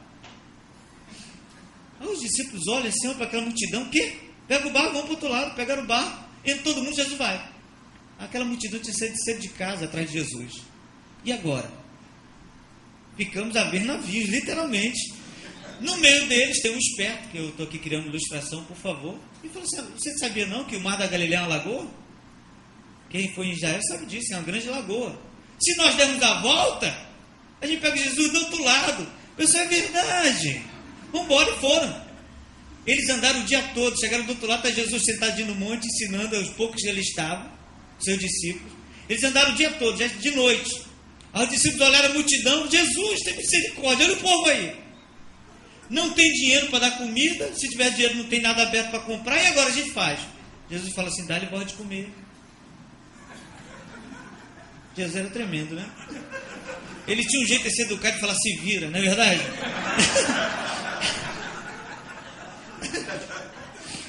Dá-lhe bola de comer. Os discípulos olharam assim, começaram a vasculhar, imagina o reboliço, né? Jesus mandou, mesma coisa lá em Caxias, quando o Miguel faz isso. Nós, auxiliares, a gente fica igual siri na lata. Tem que fazer. O homem é bravo. Começaram a procurar, e diz a Bíblia que havia entre eles um rapaz, que havia quantos pães que tinha carregado? 5 pães e 2 peixes. Esse menino era tão anônimo, tão insignificante, que só João fala que havia o rapaz. Os outros evangelhos falam que havia o pão e o peixe, parece que fosse sozinho. Só João fala, havia um rapaz que tinha os pães e os peixes. Agora pare para pensar. Você andou o dia todo, deu a volta no mar da Galileia. Chegou do outro lado, a sua oportunidade de ver Jesus. Chegam uns discípulos, vamos citar João, sei lá, não sei qual foi. Dá esse pão, esse peixe para o mestre. Eu não entregaria não. Eu falo, o quê? Eu andei o dia todo para chegar perto de Jesus, é minha oportunidade, vou dar na tua mão, tá maluco? Não é verdade? Acho que eu levo. Eu não sei se ele levou, se alguém levou, mas o pão chegou até ele. E o peixe. Aí Jesus pega o pão e o peixe e vai orar. E é outro ensinamento de Jesus. Porque hoje em dia, né, nós dividimos oração. Tem oração poderosa, oração forte, de fogo, e hoje criada a prece violenta. E tudo que é tipo de oração. Aí eu fico imaginando Jesus para orar. Vamos lá. Por favor, eu estou aqui descontraindo você, porque eu sei que é meio cansativo. Você está aqui há mais de uma hora me ouvindo, deve ser o negócio mais chato do mundo. Eu te parabenizo por isso. Mas veja só. Preste bem atenção. Quantos aqui já oraram porque você estava com uma grande dor de cabeça e você orou? Levante sua mão para Deus te curar. Você orou, não orou uma dor de cabeça? Sinceramente, como é que foi a sua oração? Você teve de curar de uma dor de cabeça? Não foi oração fervorosa? O Senhor... Aí a gente, né? Queria aquele vocabulário totalmente espiritual na oração para comover Deus. Senhor, santo e eterno, glorioso, segundo o seu beneplácito. A gente cria essas... Mas com certeza você orou com muita fé. Agora imagine se você tivesse 5 pães e 2 peixes para dar para a multidão. Como é que você ia orar? Fala a verdade. Você ia pegar aqueles pães que ia dobrar o joelho. Ia ficar... Meu rosto no Senhor. Tu ia fazer mais uma oração mediúnica. Ia pegar chicote e bater nas costas, não é verdade? Aí eu acho lindo demais, sabe o quê? Que Jesus pega os pães e peixes, Senhor, graça te dou. Pode distribuir. Tremendo nosso Deus, não é verdade? Tremendo nosso Deus. Glória a Deus. Por isso que aquele homem falou para ele assim, Senhor, não precisa da minha casa não, tão somente uma palavra. Uma palavra. Eu louvo a Deus por isso, né? Porque às vezes uma palavra muda a nossa vida. Mas vamos continuar aqui. Ele multiplica os pães. Multiplicou? Não apareceu um monte de cesto e pão na mão de Jesus? Não. Quando Jesus acaba de orar, são o mesmo pão e o mesmo peixe. Imagina. Aí Jesus chama os discípulos. Os 12 aqui. Irmãos, que coisa tremenda isso. Eu fico imaginando na fila. Eu leio a Bíblia assim, entendeu? Eu fico me imaginando ali. Vem cá, Pedro, Tiago, André, filhinho. Quantos pães? Participe, por favor. 5. Quantos peixes? 2. Multidão. Daria para dar um pão para todo mundo? Teria que dar um pedaço bem pequeno, não é? Vem cá. Mas espera aí, Pedro. Está tudo desorganizado. Não, você não manda o povo assentar. 100, 150, 50. Todo mundo calmo. Deus só vai te abençoar quando você ficar calmo, irmão. Quando você ficar esperneando, Deus não vai nem te ouvir. Calma o teu coração. Aquietai de saber que eu sou Deus. Calma. Relaxa. Todo mundo sentadinho. Um pão. E um era um menino. Pedaço. Era para ele. Então o pão não era grande. Pedacinho. Então aqui, Pedro. Ele ficou olhando para o pão. Olhou para os 150 que ele era distribuir e falou, não é possível. Então aqui o peixe. Quantos peixes? 2. Era um menino. Não era uma baleia. Era um peixe pequeno. Multidão. Pedro. Tom. Você para lá e fez assim com todos. Ficou um olhando para a cara do outro. Será que o João tem um peixe maior? Não. Era tudo pequenininho. Vai lá agora e distribui. Irmãos, se eu estivesse lá, eu ia reduzir o meu passo. E no percurso que eu ia percorrer até a multidão, é Senhor, em nome de Jesus, abençoe. Agora você imagina as pessoas esperando, olhando para você com um pedacinho de pão, um pedacinho de peixe na mão. Você vai falar assim, eu vou passar por um morrer. Aí olhou assim para a multidão, pegou Se era um pedacinho, e tinha 150 para dar, qual pedaço você dava? Você já viveu uma época assim tão carente, que você só tinha um biscoito recheado para comer? Tá com fome, você faz, você pega as duas bandas, parte assim, come uma, né? Depois comeu até para dar a sensação de mais comida. Imagina o que Jesus fez. Ele pegou um pedaço do pedaço, Jesus não discípulo, não foi um pedacinho do pedacinho? Não foi? Tirou aquela migalha e com fé deu para a pessoa pegou, olhou assim, falou, miserável, como é que eu vou matar minha fome com isso aqui? Ele pegou o peixe, a mesma coisa, deu e saiu. Acredito que ele deu ele fechado. Só que ele notou que conforme ele cortava, não diminuía na mão dele. Ele ia cortando mesmo, então ele foi empolgado. Crente quando recebe isso fica abusado. Aí ele começa sai distribuindo, é verdade. As pessoas pegaram aquele pedacinho pequenininho e falaram assim, agora eu vou comer, esse aqui não vai matar a fome. Ele pegou a pontinha do dente e pegou um pedacinho, mastigou. Olhou para a mão, dá o mesmo pedaço.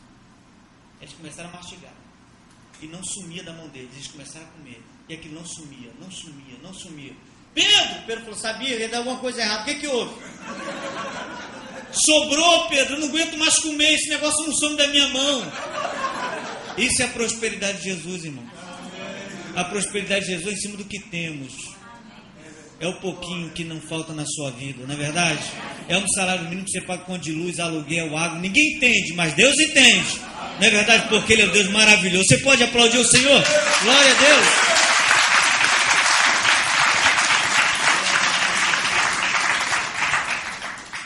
Não foi assistente social, mas sabe o que ele fez antes de fazer isso aí? Pregou. Hoje já estava com fome, ele pregou primeiro. Quem quiser ir embora, vai. Ele pregou. Vamos ver aqui, acho que esse é o último. Pronto, é o último.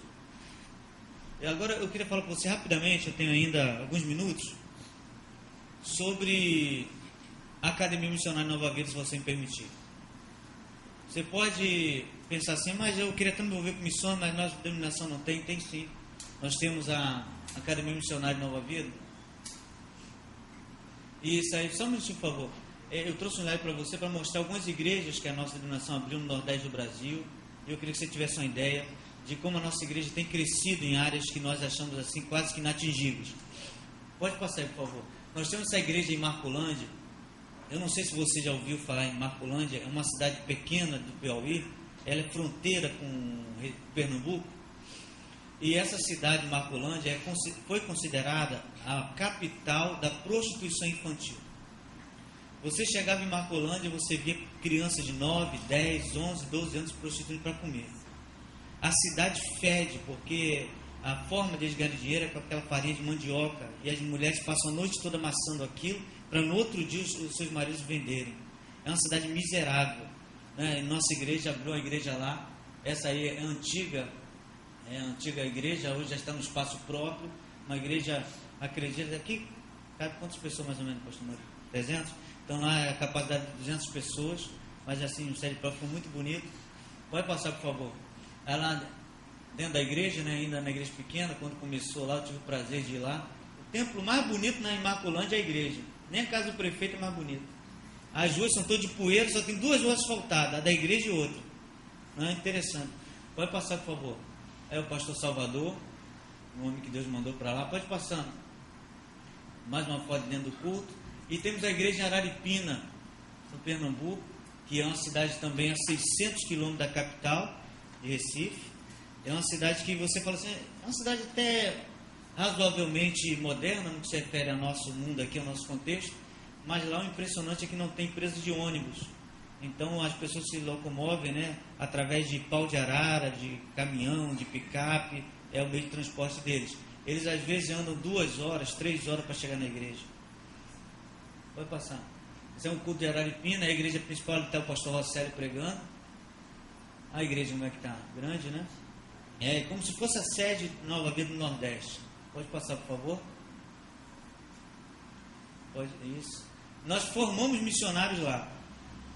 Tivemos uma turma lá da Academia Missionária. Eu queria dar um testemunho para você rapidinho, tá bom, pastor Paulo? Tá bom? Agora não fala com você não, fala com o pastor Maurício. Fala igual a Deus. Moisés está ali, não fala contigo não.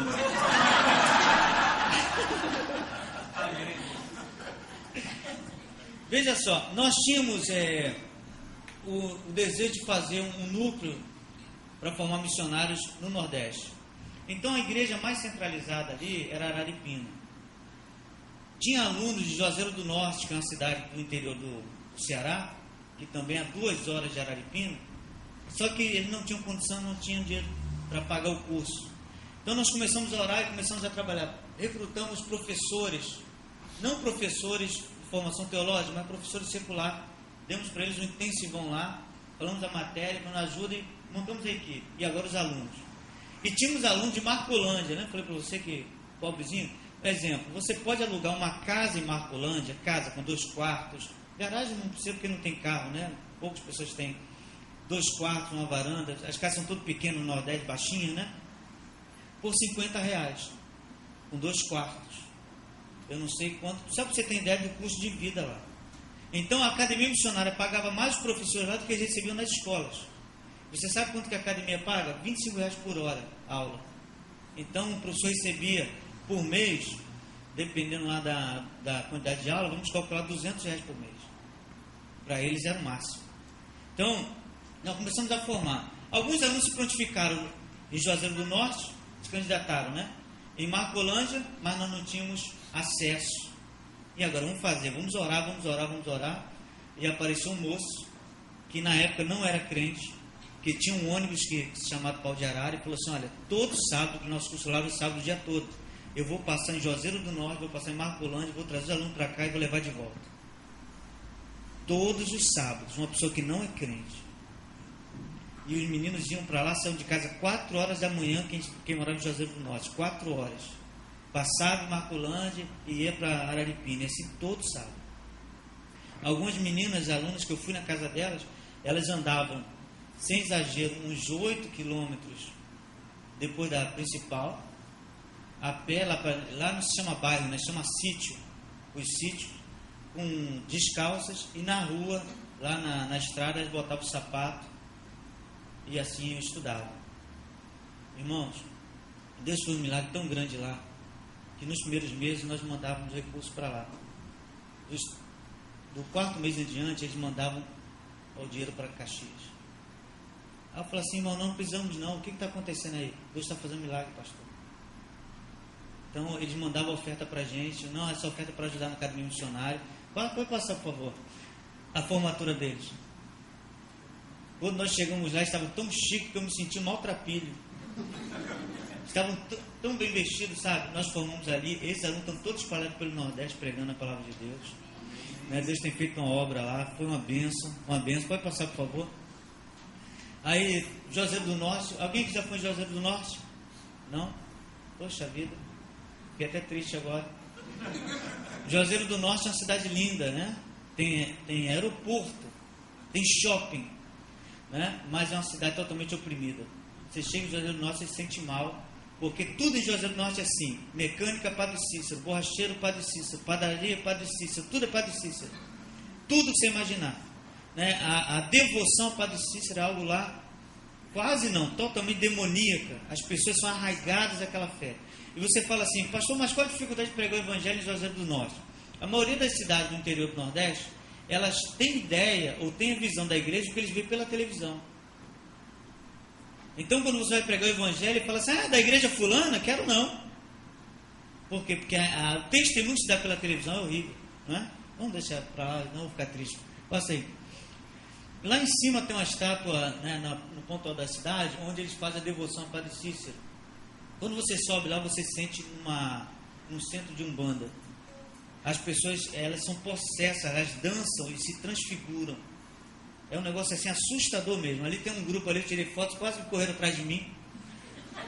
É porque não podem, né? Esses 2 moços ali, que parecem mais soldados romanos, né, eles estavam totalmente oprimidos.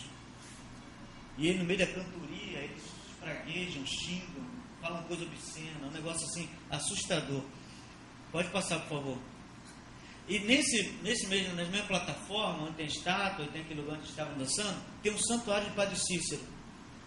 O santuário de Padre Cícero é um lugar onde tem ali a muleta de pessoas que dizem que foram curadas por ele, pedido de oração, estátuas dele, né? E alguns objetos que ele usava. Quando você entra ali no Museu do Padre Cícero, você se sente entrando numa mesquita. Um negócio assim muito ruim mesmo. Pode passar, por favor? Algumas estátuas lindas ali, o santuário, pode passar.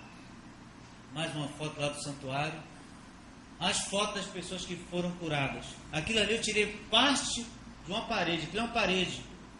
Tem uma parte que é toda, assim, acredito que uns 6x4, não sou muito bem medido. É tudo só de foto e muletas e coisas assim, de pessoas que se foram curadas por ele.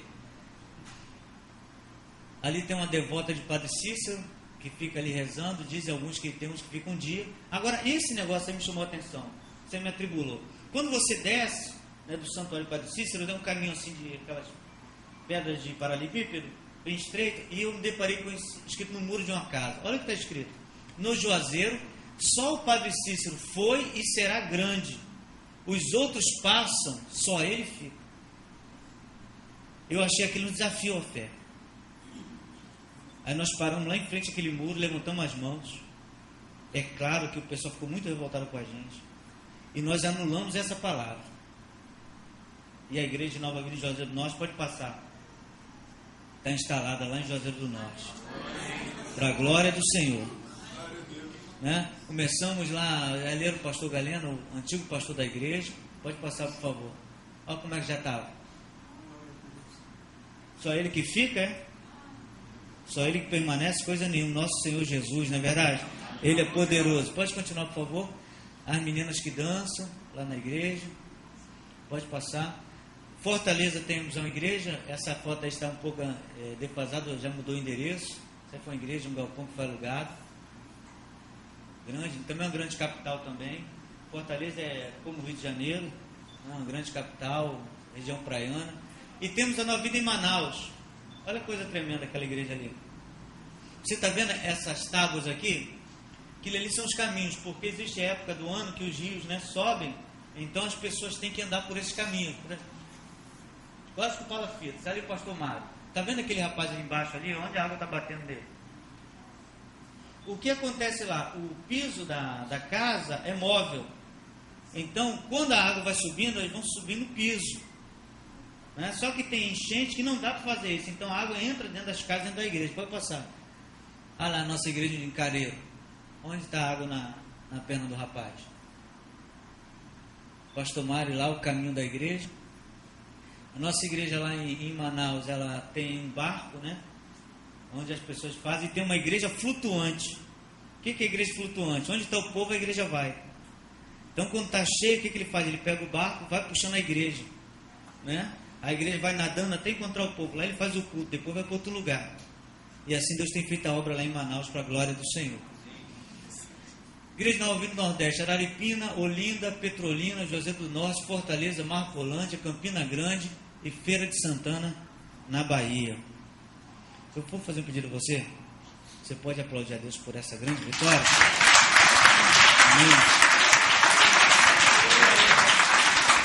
E por último, a Academia Missionária, que eu vou falar para você um pouquinho dela. Tá bom, pastor? Moisés. Pode botar, por favor, aí. A última, isso. Academia Missionária Nova Vida. O que é a Academia Missionária Nova Vida? Deixa eu dizer para você. A Academia Missionária é um órgão do conselho. Eu vou me deter um pouquinho nisso aqui. A Academia Missionária não é um curso da Igreja de Caxias, como algumas pessoas pensam. A Academia Missionária tem CNPJ, tem sua conta bancária, tem seu estatuto próprio. É um órgão. Hoje, ela está hospedada em Caxias. Como, por exemplo, aqui em São Cristóvão, temos hospedado aqui o curso de formação ministerial. Mas não é da igreja local, é da denominação. Então, é um órgão. Nós estamos pedindo a Deus para nos dar a condição de ter uma base, uma sede. Toda vez que eu passo na rua que vejo um ônibus, eu ponho a mão nele e falei: esse ônibus vai ser da Academia Missionária. Né? Estou esperando isso acontecer. Vamos lá. Aí nós temos um curso de capacitação missionária que demora 8 meses. Temos algumas matérias próprias, a História da Igreja Nova Vida. Por que a História da Igreja Nova Vida? Para nós formarmos o pessoal dentro da nossa história. Essa história não se perder, dentro da nossa visão. História de missões, implantação de geração vida, como trabalhar com criança, infanto juvenil, as faixas etárias, a estratégia, os meios, né? Se tratar com criança, liderança, antropologia, missões transculturais, missões urbanas, povo não alcançado, discipulados, celebrações. Aí temos língua estrangeira, inglês e espanhol. E temos Libras e primeiros socorros. Inglês e espanhol, o professor, tanto de uma matéria como de outra, são orientados a falar o idioma na sala. Então, quando o aluno chega na sala, não se fala em português. Imagina o primeiro contato. O pessoal ficou horrorizado, né? Aí vão lá na sala, pastor, isso é um pecado, não pode negócio disso, não estou entendendo nada. Mas é isso mesmo. Se você for para outro país, vai me chamar? Hã? Pode passar, por favor. O objetivo do curso: transmitir ao aluno uma visão mais ampla a respeito do que é a vida do missionário em um país estrangeiro, o porquê de missões transculturais, como incentivar a igreja a se envolver em missões, estratégia de evangelismo, costume e cultura, estou pulando assim, missões urbanas e como criar um departamento de missões na igreja local. Passa, por favor. Não temos como objetivo a implantação de núcleos, né? Mas o que acontece? Nosso núcleo depende muito do corpo docente. Então nós já tivemos núcleo em Araripina, hoje não temos esse ano. Tivemos em Columbandê, Santa Catarina e esboçamos Juiz de Fora. Mas por causa do corpo docente, a gente forma uma turma, depois a gente prepara esse pessoal para começar em outro lugar, uma cidade próxima. Tivemos em Araripina, como falei, pode passar, Columbandê. E temos, fora a sala de aula, nós temos alguns trabalhos importantes. Temos algumas parcerias. São as portas abertas, temos ali o Pouco, que foi lá fazer uma palestra para a gente. Já trouxemos missionários, trouxemos o pastor Zezinho de Angola. Ele também está com um núcleo nosso lá, uma extensão nossa lá. Então ele está sempre conosco, trazendo palestra. É muito edificante. Pode passar, jovem. E temos a viagem missionária, que é tremendo. Nossa viagem missionária esse ano, eu vou acabar no horário, né? Meu Deus, é bom. Esse ano foi para São Paulo. O nosso tema era missões urbanas. Cada ano a nossa viagem missionária tem um tema. No ano passado, não, retrasado, a nossa viagem era missões rurais. Então o que nós fizemos? Levamos todos os alunos para um sítio. O dono desse sítio tinha no meio do seu terreno uma igreja abandonada, né? Largada lá o tempo. Nós levamos alunos, chegamos lá. Qual era a nossa missão? Em 2 dias, emboçarmos a igreja, pintarmos a igreja e fazemos um culto à noite. Então, eu não pergunto quem é pedreiro, não pergunto quem é cozinheiro, não pergunto nada. Chega lá, a gente divide as tarefas e todo mundo tem que fazer. Então, nesse dia lá, o pessoal tem que fazer a comida. E o que eu fiz? Você acha que eu levei frango do mercado todo embalado? Eu comprei a galinha viva. E levamos a galinha viva e entregamos em mãos. Que isso, pastor? A comida. Pastor, eu nunca matei uma formiga. Eu falei, vocês que sabem. E o fogão? Tem lenha, benção aí. Tem lenha, pegue lenha, vamos fazer. Então eles fizeram fogão a lenha. Eles mataram a galinha, limparam a galinha, temperaram. A comida não foi boa não, mas eles fizeram. Mexeram em parte elétrica, emboçaram a igreja e à noite fizemos um culto lá. E 8 pessoas aceitaram Jesus, no meio do nada. No meio do nada, uma benção. Então nossa viagem missionária, cada ano tem um objetivo. Temos ali foto da primeira viagem, foi em Guapimirim, lá aquela parte à minha direita ali na parte de cima. Aí nós fazemos culto missionário, fazemos evangelismo de rua em rua, de casa em casa. E é uma benção. E está aberto, você pode passar a próxima, acho que já até é a última. Temos aí a formatura da primeira turma, que nós começamos em 2008, com essa turma aí. O Bispo Francisco está até com bigode ainda, né? E você pode se inscrever. Nossa inscrição para o próximo ano vai estar aberta a partir do dia 11 de novembro. Eu vou deixar algumas fichas de inscrição com o pastor Paulo. Se você quiser fazer, você pode fazer e deve fazer. É um curso que tem feito crescer, sabe, não só no que se refere à parte missiológica, mas tem tratado a parte espiritual de muitos irmãos. Deus tem abençoado. Bom, eu louvo a Deus por essa oportunidade. Eu agradeço pelo privilégio de estar com você. E te peço perdão por alguma coisa que eu falei, né? Se eu não tratasse vocês assim, você não iria aguentar esse tempo todo. Você é um herói. Deus te abençoe.